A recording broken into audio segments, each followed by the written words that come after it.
All right, so there's less than a minute for each table to share. Let's share from the back, please. You've got 45 seconds each. Somebody who'd like to share? Leanne, you were the talker. Yep. We were working with the Discovery one, the Year 7 and 9 writing practice piece. And while we probably didn't brainstorm as much vocab, we talked about what you would need and the conceptual thinking you need to do in order to create a plan for this. Because there's a lot of information to get from the written instruction, and then there's even more information which we hadn't really focused a lot on from the pictures, and then trying to use that information in a way that will get you good mileage for your results, and then putting in some sort of plan. So what's it asking us to do, first of all, and then the planning tool, and how that's quite a complex thing for getting kids to do, and how are we preparing them for that? So that's sort of where we were. Okay, thank you. And another artefact, this table, if you'd like to share that. And of course, this was the one that was out in that plan for 3, 5, 7 and 9. Would you like to share yours? We actually took it in the wrong direction to start with, because we took it from the vocab that we need to be using with the kids when we're talking about writing a narrative. So we're looking at character setting, plot and all that sort of stuff. Then we were redirected, and we then looked at the vocab that we would take out of this. And again, it was like a brainstorm of what words the kids could use, or give them the ideas, and then taking that maybe into a plan that they could then work from to write from. Okay, and I think both groups focused on the writing first, and that if you look at your NAPLAN results, ideas by 2/3 of most of the students was very poor. And they didn't, because kids didn't use this. They didn't use the pictures.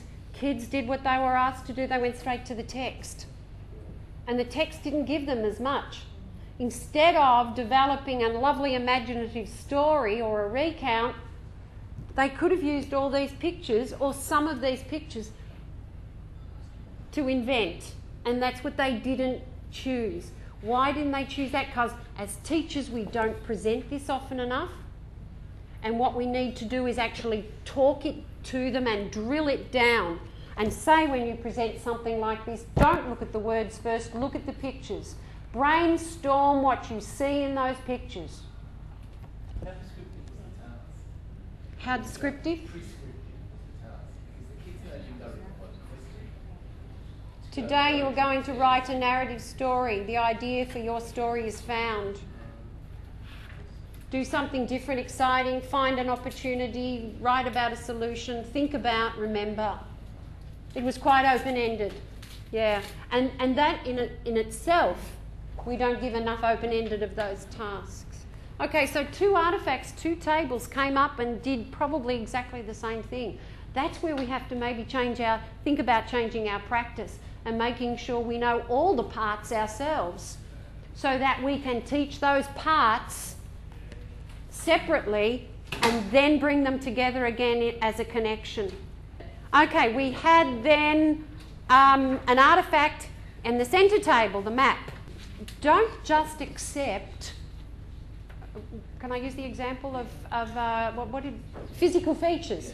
Don't stop the discussion there. Continue the discussion on. So if a child says to you physical features, you say to that student, what physical features? What do you mean by physical features? What are they known as? All these things. So you're drilling down, down, down. You're getting down to roads, towns, forests, lakes, main road, sub-roads, everything. You're getting them to just observe and drill it down, down, down. So when they come to write about this or read about it, they've got a picture in their mind. This was in relation to this one, Eureka, Massacre at Eureka, The Untold Story. All right, so if they read this, they had a picture of where Buninyong was, where Ballarat is, Buninyong is, and Buninyong and Clunes, because they're the 3 towns mentioned in this. All right, so now they could go away and they've got more information. They've got a visual picture in their head of where it is and a place, so it's got its setting, as well as the information about the Eureka Stockade.